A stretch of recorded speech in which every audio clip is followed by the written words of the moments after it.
आज आपण different integration या चॅप्टरमधील सेकंड पॉइंट सुरू करणार आहे. And second point is fundamental theorem of integral calculus.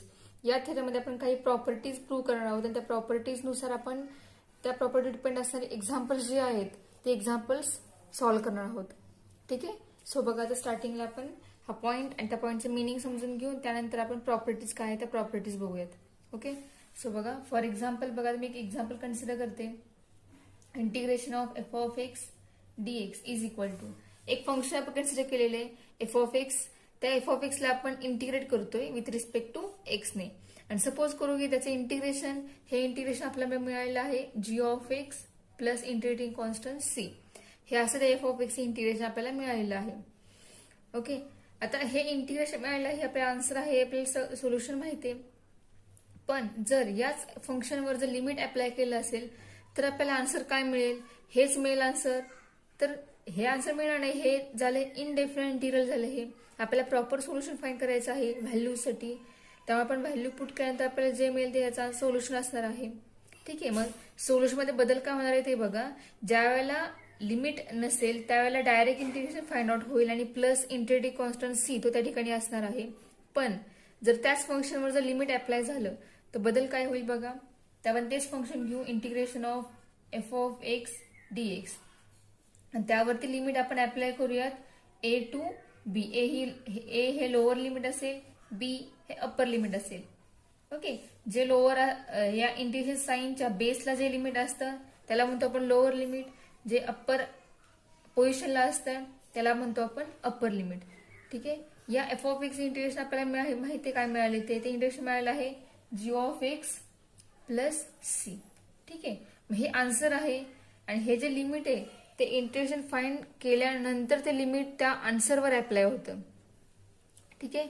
So हे झालं सोल्युशन. याचं एफ ऑफ एक्स याचं इंटिग्रेशन झालेलं आहे आणि आपल्याला लिमिट दिलेलं आहे लोअर लिमिट ए अप्पर लिमिट बी. ठीक आहे. आता लिमिट पुट करत असताना लिमिट पुट कसं करणार आपण, तर या दोन्हीपैकी जे अप्पर लिमिट आहे ते स्टार्टिंगला पुट होणार आणि ते पुट झाल्यानंतर त्याचं जे सोल्युशन येईल त्या सोल्युशन मधून मायनस जी टर्म होणार आहे ती मायनस टर्म असणार आहे लोअर लिमिट पुट केल्यानंतर येणारी टर्म. ओके. बघा मग काय होईल ते आपण अप्पर लिमिट पुट करूया. काय आहे जी of B plus C minus lower limit put करूया g of A plus c. Upper limit put केल्यानंतर आपल्याला हे आन्सर मिळालं, लोअर लिमिट पुट केल्यानंतर आपल्याला हे आन्सर मिळालं. दोन्ही आन्सरचं सबस्ट्रॅक्शन केल्यानंतर जे मिळेल ते सोल्युशन असणार आहे या फंक्शनचं लिमिट ए टू बी असताना. सोल्युशन काय मिळेल बघा, तर G of B plus C minus G of A minus C is equal to plus integrating constant positive आणि निगेटिव्ह हे दोन्ही काय होतील, कॅन्सल होतील आणि आपल्याला मिळेल G of B minus G of A. हे मिळेल आपल्याला या फंक्शनचं सोल्युशन. बदल काय झाला बघा, ते येणाऱ्या आन्सरमध्ये लिमिट अप्लाय झालं. लिमिट अप्लाय केल्यानंतर आपल्याला काहीतरी प्रॉपर आन्सर मिळणार आहे. तर प्रॉपर आन्सर मिळाल्यानंतर त्याचा जो इंटिग्रेटिंग कॉन्स्टंट सी आहे तो सी काय होणार आहे, ते लिमिट पुट केल्यानंतर त्या सोल्युशन मधून कॅन्सल होणार आहे. ठीक आहे. तुम्हाला समजलं असेल सी कसा कॅन्सल होतो. ह्या स्टेपमध्ये सी आलेला आहे का, तर नाही आला, तो सी आधीच्या स्टेपमध्ये कॅन्सल झालेला आहे. ओके. सो आपण इथून पुढे जो इंटिग्रेटिंग कॉन्स्टंट सी आहे तो या ठिकाणी मेन्शन करणार नाही, त्याची पोझिशन ब्लँक ठेवणार, कारण तो नेक्स्ट स्टेपला कॅन्सल होतोय आपल्याला माहिती आहे. तर आपण यानुसार एक एक्झाम्पल सॉल्व्ह करूया. तर बघा, फॉर एक्झाम्पल आपण एक्स स्क्वेअर एक फंक्शन घेऊयात. याला आपल्याला विथ रिस्पेक्ट टू एक्स ने इंटिग्रेट करायचं आहे आणि या इंटिग्रेशन वरती लिमिट आपल्याला केलेलं आहे 1 to 4. लोअर लिमिट 1 आहे, अप्पर लिमिट 4 आहे. ठीक आहे. आता स्टार्टिंगला लिमिट बघायची नाही, स्टार्टिंगला काय आपण बघणार आहोत, तर फंक्शन बघणार आहोत. ओके. आणि जे फंक्शन असेल त्या फंक्शन स्टार्टिंगला आपण इंटिग्रेशन फाइंड केल्यानंतर मग जे लिमिट दिले ते आपण लिमिट त्यावर स्टेपवर अप्लाय करणार. ठीक आहे. सो आपण इंटिग्रेशन फाइंड करतोय एक्स स्क्वेअर. ह्या ठिकाणी पॉवर रूल अप्लाय होईल इंटिग्रेशनचा. सो एक्स स्क्वेअरचं इंटिग्रेशन काय येतं, तर एक्स मध्ये एक्स रेस टू 2 + 1 अपॉन 2 + 1 म्हणजे एक्स रेस टू 3 अपॉन 3. ठीक आहे. इंटिग्रेशन फाइंड झालेलं आहे. आता या ठिकाणी प्लस इंटिग्रेटिंग कॉन्स्टंट सी आपण लिहित होतो इंटिग्रेशन चॅप्टरमध्ये. ठीक आहे. म्हणजे कोणत्या, तर इनडिफाइंड इंटिग्रल मध्ये आपला प्लस सी जो आहे तो प्लस सी जो कॉन्स्टंट आहे तो आपण त्या ठिकाणी मेन्शन करत होतो. पण डेफिनेट मध्ये तो सी या ठिकाणी आपण मेन्शन करणार नाही, कारण तो सी जरी आपण त्या ठिकाणी लिहिला किंवा लिहिला तरी तो आपल्याला नेक्स्ट स्टेप मध्ये तो कॅन्सल होतो. त्यामुळे लिहिला किंवा नाही लिहिला तरी आपल्याला काही फरक पडणार नाही. आपलं सोल्युशन जे आहे ते सोल्युशन जे येणार आन्सर आहे ते आपला आन्सर बदलणार नाही. तेव्हा आपण सी जो आहे तो सी आपण या स्टेपला लिहिणार नाहीये. आणि लिमिट जे आहे ते आपण लिमिट अप्लाय करण्याच्यावरती 1 to 4. याचा आन्सर काय मिळेल बघा, तर x³ 3 मीन्स 4³ हे झालं अप्पर लिमिट पुट केल्यानंतर मिळालं आपल्याला, मायनस लोअर लिमिट 1³ ठीक आहे. सो आपल्याला मिळेल 4³ मायनस 1/3. बेस सेम आहे, 4 चा क्यूब होईल त्यातून 1 मायनस होईल अपॉन 3. बघा 4³ काय येईल 64 मायनस 1/3. बेस सेम आहे त्यामुळे बेस कॉमन 3 राहील. 64 मायनस 1 मीन्स आपल्याला मिळेल 63/3. म्हणजे हे मिळेल आपल्याला या फंक्शनचं प्रॉपर सोल्युशन. याला म्हणायचं डेफिनाइट इंटिग्रल. ठीक आहे. तुम्हाला सी कॉन्स्टंट सी हा कसा कॅन्सल होतो तो तुम्हाला समजला असेलच. आता आपण या पॉइंट मध्ये ज्या प्रॉपर्टीज आहेत आपण त्या प्रॉपर्टीज प्रूव्ह करूया. त्या प्रॉपर्टीज नुसार आपण एक्झाम्पल्स बघूयात. ओके. बघा आता फर्स्ट प्रॉपर्टी काय आहे, integration of F of x as limit a to a dx equal to 0. ठीक आहे. पण हे फर्स्ट प्रॉपर्टी आहे. या ठिकाणी त्यांनी सांगितलंय काय तर upper and lower limit same आहे. मग सेम असं एफ ऑफ एक्स आन्सर जे आहे इंटिग्रेशन आणि त्या लिमिट पुट केल्यात येणार आन्सर हे 0 येते. तर प्रूव्ह करूया आपण की आन्सर 0 येत आहे का ते. ठीक आहे. सो बघा आपण आन्सर प्रूफ फाइंड करूया. सो लेट स्टार्टिंगला आपण या एफ ऑफ एक्स या फंक्शनचे इंटिग्रेशन आपण कन्सिडर करूया की ते जी ऑफ एक्स प्लस सी असं येत आहे. हे आपण कन्सिडर करूयात. ठीक आहे.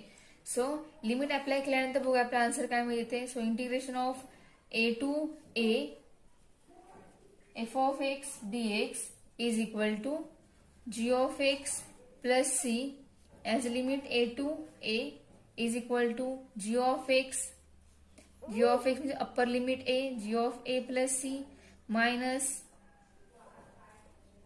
g of a plus c. Minus आणि मल्टिप्लाय होईल. So g of a plus c minus g of a minus c. Plus minus दोन्ही टर्म सेम आहेत, ह्या कॅन्सल होतील. कॉन्स्टन्सी तो आपला ऑलरेडी कॅन्सल होतच आहे. आपल्याला इथे आन्सर मिळेल 0. ठीक आहे. म्हणजे आता आपल्याला समजलं काय की ज्या फंक्शन मध्ये अप्पर लोअर लिमिट सेम असेल त्या फंक्शनचे इंटिग्रेशन त्या लिमिटसाठी काय असणार आहे 0 असणार आहे. हे आपण या प्रॉपर्टी फर्स्ट यावरून आपण हे एक स्टेटमेंट आहे ते प्रूव्ह केलेलं आहे. ओके. सो प्रॉपर्टी सेकंड बघूया आता. सो नेक्स्ट प्रॉपर्टी काय आहे बघा, property number second, integration of a to b f of x dx is equal to minus integration of b to a f of x dx. हे आपल्याला prove करायचं आहे. यामधील एक साइड आपण घेऊया, लेफ्ट हँड साइड घेऊयात किंवा राईट हँड साइड घेऊयात आणि बघूयात आपल्याला मिळणारा आन्सर काय मिळते ते. ठीक आहे. ह्या दोन्ही स्टेप इक्वल येतात का ते बघूयात. So proof let integration of F of x DX. स्टार्टिंगला कन्सिडर करूयात की F of X integration with respect to X आपल्याला मिळते G of x plus C.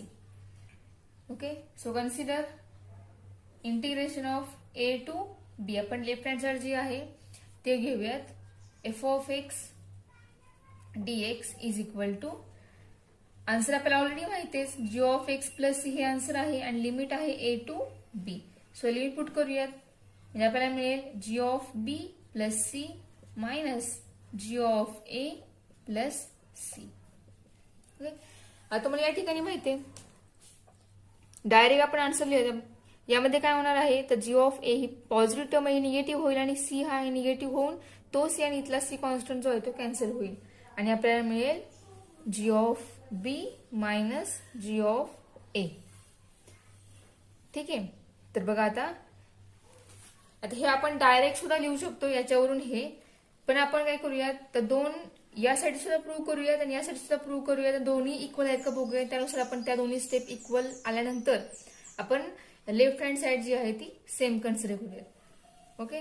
So आपल्याला काय मिळालं, तर लिमिट ए टू बी असताना F of x D X याचा आन्सर मिळालं G of B minus G of A. आता लिमिट बी टू ए असताना बघूया आपल्याला आन्सर काय मिळते ते. तर बघा याला आपण फर्स्ट कन्सिडर करूयात. Therefore, integration consider minus integration of b to a f of x dx is equal to minus into bracket g of x plus c as limit b to a. So we get minus integration of g of a plus c. इथं आपण curly bracket टाकूयात कारण बाहेर बाहेर minus sign आहे, दोन्ही टर्मला multiply असणार आहे. Minus G of B plus C. Okay, so minus हे मल्टिप्लाय करून आपल्याला काय मिळते बघूयात. आपल्याला काय मिळेल बघा, या ठिकाणी सी कॉन्स्टंट होईल आणि आपल्याला मिळेल G of A minus G of B. ठीक आहे, आणि हे मायनस साइन जे आहेत ना कॉमन काढूयात आणि आपल्याला काय मिळेल बघा. Next step is minus sine common multiply करू आतमध्ये, म्हणजे आपल्याला मिळेल मायनस जी ऑफ ए हा मायनस होईल आणि जी ऑफ बी हा पॉझिटिव्ह होईल, म्हणजे ते मिळेल आपल्याला G of B minus G of A. Second बघा, फर्स्ट अँड सेकंड आपल्याला काय मिळालं, तर राईट हँड साइड जी आहे दोघांची सेम आहे. RHS इज इक्वल दोन्ही सेम फ्रॉम 1 and 2 दोघांची RHS सेम आहे, ज्याचा दोघांची लेफ्ट हँड साइड जी आहे सेम असणार आहे. म्हणजेच integration of A to b f of x D x is equal to minus integration of b to a f of x D x. हे दोन्हीही इक्वल झालेलं आहे. ठीक आहे, तुम्हाला समजलं असेल. आता याच्यावर आपल्याला समजलं काय, तर बघा आपली ही प्रॉपर्टी प्रूव्ह झालेली आहे. तर प्रूव्ह झाल्यामुळे यूज कशी करायची बघा. म्हणजे याचा अर्थ फंक्शन जर सेम असेल, दोघांचे इंटिग्रेशनवर लिमिट जे आहे ते लिमिट या ठिकाणी ए टू बी आहे आणि लिमिट या ठिकाणी जर बी टू ए आपण जर चेंज केलं, म्हणजे बघा एखादं फंक्शन असेल त्या फंक्शनवर लिमिट आहे ए टू बी आणि फंक्शन आपण तेच ठेवून जर लिमिट आपण अप्परचं लोअर लोअरचं अप्पर जर केलं तर त्या येणाऱ्या सोल्युशनला किंवा येणाऱ्या त्या स्टेपला मायनस साइन मल्टिप्लाय होऊन ते लिमिट काय होतं, चेंज होतं. ठीक आहे, आपल्याला हे स्टेटमेंट आहे ते प्रॉपर्टी सेकंड वरून मिळालेलं आहे. हे स्टेटमेंट आपण यूज करून आपण एक्झाम्पल सॉल्व्ह करणार आहोत या प्रॉपर्टीवर डिपेंड असणारी. बघा आपल्याला काय समजलं इथे, तर ए टू बी लिमिट आहे आणि F of x D x जर आपण या फंक्शनचं लिमिट जर चेंज केलं, अप्परला लोअर लिमिट केलं, लोअरला अप्पर लिमिट केलं यानुसार, तर त्या स्टेपला मायनस साइन मल्टिप्लाय होतं. त्याचबरोबर ते लिमिट जे आहे ते अप्परचं लोअर आणि लोअरचं अप्पर होऊन ती स्टेप आपल्याला मिळते.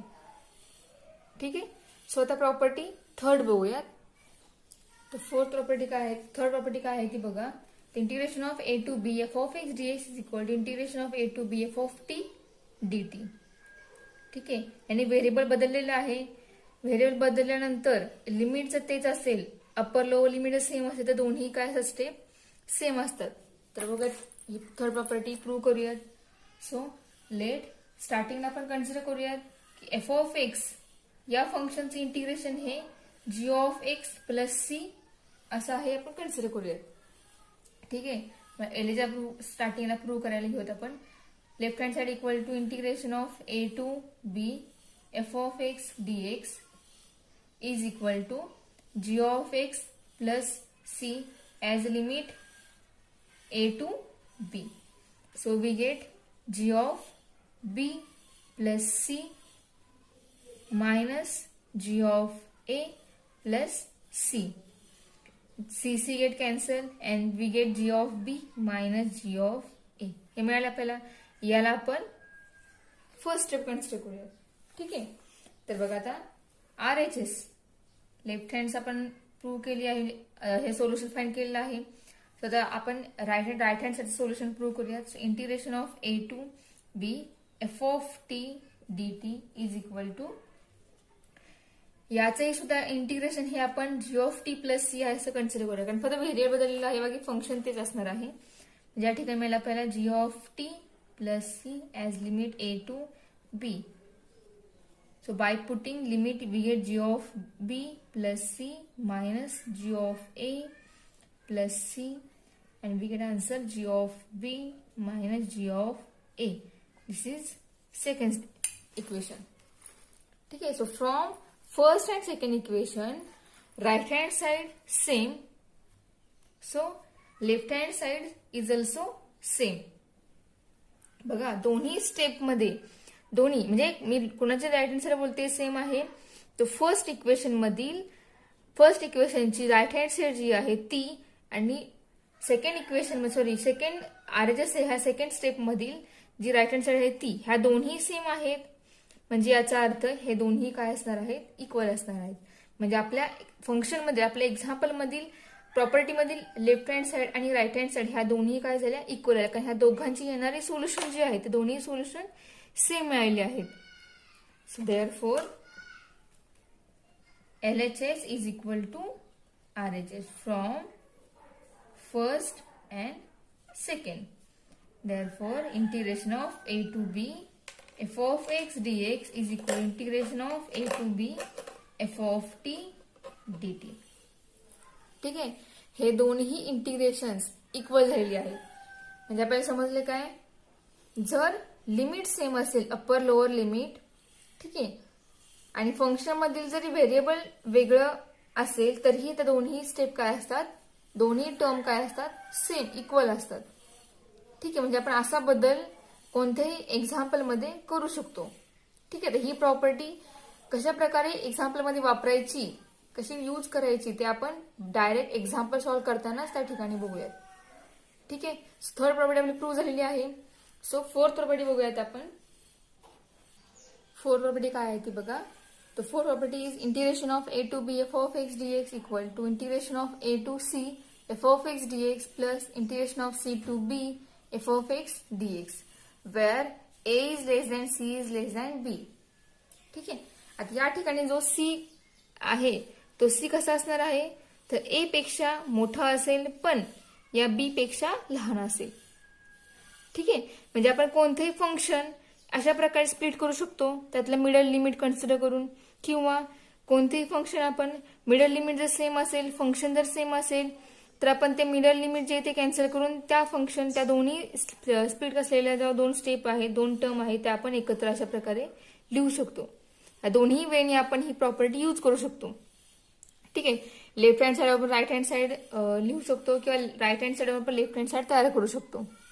ओके. सो स्टार्टिंगला आपण ही फोर्थ प्रॉपर्टी आहे ती प्रूव्ह करूयात. त्यानंतर मग ती यूज करायची कशी ते आपण डायरेक्ट एक्झाम्पल मध्ये बघूयात. ओके. सो लेट आता आपण काय सेटिंगला कन्सिडर करतो, तर दिलेल्या फंक्शनचं इंटिग्रेशन जे आहे ते इंटिग्रेशनचा आन्सर काय असते आपण कन्सिडर करतोय. So let integration of F of x DX, याचे integration G of x plus C आहे हे आपण कन्सिडर करतोय प्रत्येक प्रॉपर्टीमध्ये. सो नेक्स्ट स्टेप इज हे याचे इंटिग्रेशन हे आहे. सो आता आपण राईट हँड साइड जी आहे ती कन्सिडर करूया. So consider RHS is equal to integration of a to c f of x dx plus integration of c to b f of x dx. ठीक आहे. या स्टेप वरून या राईट हँड साइड आपल्याला लेफ्ट हँड साइड मिळते का ते बघूयात आपण. दोन्ही मध्ये फंक्शन एफ ऑफ एक्सच आहे. सो आपल्याला स्टार्टिंगला आपण कन्सिडर केलं आहे की एफ ऑफ एक्स इंटिग्रेशन हे जी ऑफ एक्स प्लस सी येत आहे, हे आपण कन्सिडर केलंय. सो ते आपण अप्लाय करू या ठिकाणी वापरूयात.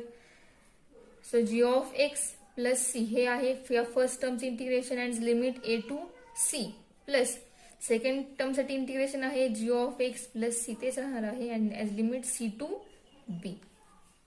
Okay. So now putting this limit we get G of C plus C minus G of A plus C. Okay.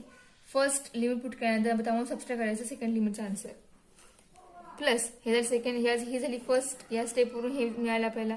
तर सेकंड टर्म वरून आपल्याला मिळेल G of B plus C minus G of C plus C. Okay. So आता बघा हा जो C आहे इथला सी, या दोन्ही टर्म मधील सी सी कॅन्सल होतील, या दोन्ही टर्म मधील सी सी कॅन्सल होतील. ठीक आहे. मग सी कॅन्सल झाल्यानंतर येणारे जे टर्म आहेत त्या फक्त लिहूयात आपण. So g of c minus G of A plus g of B minus G of c. So positive g of c and negative g of c both are cancelled. Then we get solution g of b minus g of a. g of b positive आहे तर g of b starting लिहिला, g of a negative, so आपण तो second term मध्ये लिहिला. ठीक आहे. तर बघा आता